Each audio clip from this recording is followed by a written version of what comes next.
हाम्रा फेरि comedian king राजा राजेन्द्रजी फेरि बडो ठुलो केपी बाको भक्त हुनुहुँदो रहेछ। मजाले चाहिँ नि केपी बाको चाहिँ नि बखान गर्दै हुनुहुन्थ्यो, प्रशंसा ठोक्दै हुनुहुन्थ्यो, भन्दै हुनुहुन्थ्यो आमा देश जलाउनेलाई होइन देश बनाउनेलाई दिनुपर्छ, त्यसकारण भोट केमा? एमालेमा। जित कसको? केपी बाको। आमा देश बालेन्द्र शाहले बनाउँदैन, भत्काउँछ। देश बनाउने एकमात्र राजनीतिकमा प्रख्यात व्यक्तित्व, रात दिन नबनिकन खटिने एकमात्र व्यक्तित्व, सबैको साझा बा, सार्वजनिक बा को त? केपी बा। भन्दै चाहिँ नि यो 4-9 12-13 चाहिँ नि घाँटीका नसा चुट्टेर झै गरेर भाषा ढोक्नु भएको थियो। मलाई अचम्म लाग्यो, किन कलाकारिताबाट खन्दै र कुन्दै बल्ल बल्ल पाएको 2-4 हजार रुपियाँ पैसाले पुगेन? अन्त 2-4 हजार पैसाले के पुगोस् त?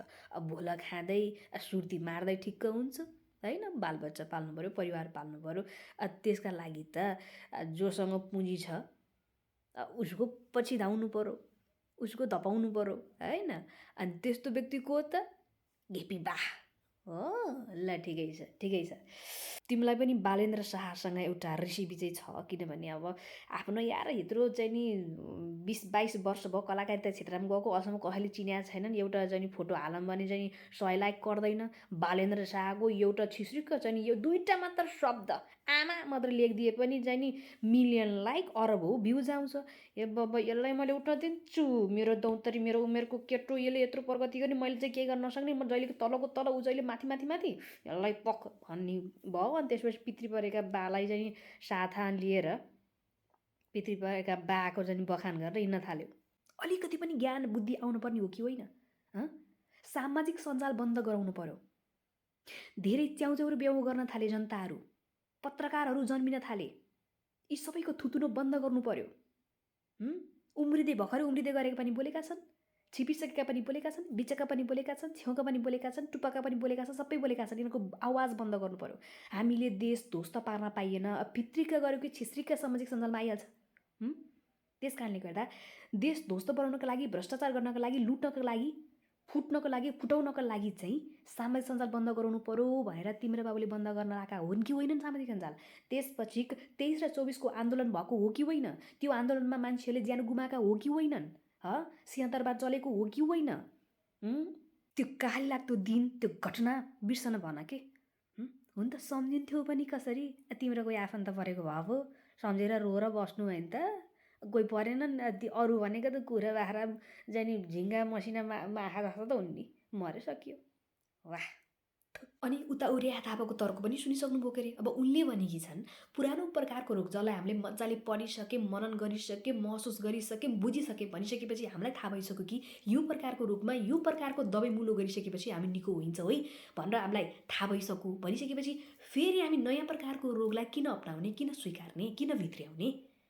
के थाहा भोलि बिहान त्यो नयाँ प्रकारको रोगले हाम्रो ज्यानै पो लाने हो कि त निकै पो नहुने हो कि त अरूले?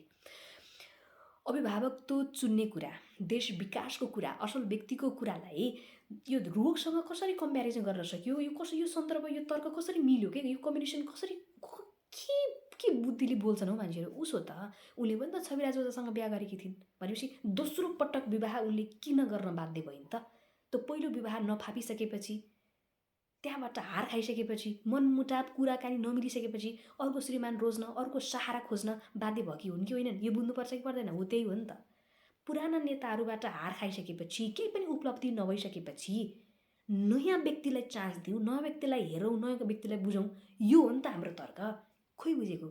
सबैलाई एउटा रिस छ के? एउटा रिस कस्तो छ भन्दा सोसल साइडमा हाम्रो भन्दा क्रेज चाहिँ यी बालेन्द्र शाहको, यी रवि लामिछानेको, शोभिताको, यिनीहरूको देख्दाखेरि उनीहरूलाई रिस छ। हामी पतन हुन लायौँ, हाम्रो घुम्नु, हामीलाई रेहा थापा थिए र रेहा थापा हुन् र रेहा थापा को भन्ने भइसक्यो।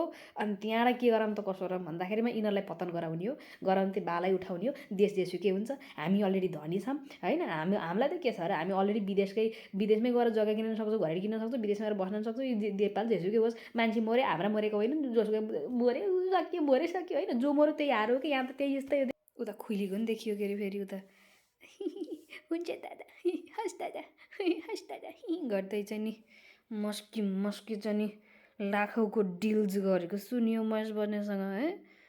यता फेरि राजा राजेन्द्रको छुट्टै छ चान्स। ओ माई गड, पैसा, तसँग पैसा, मसँगै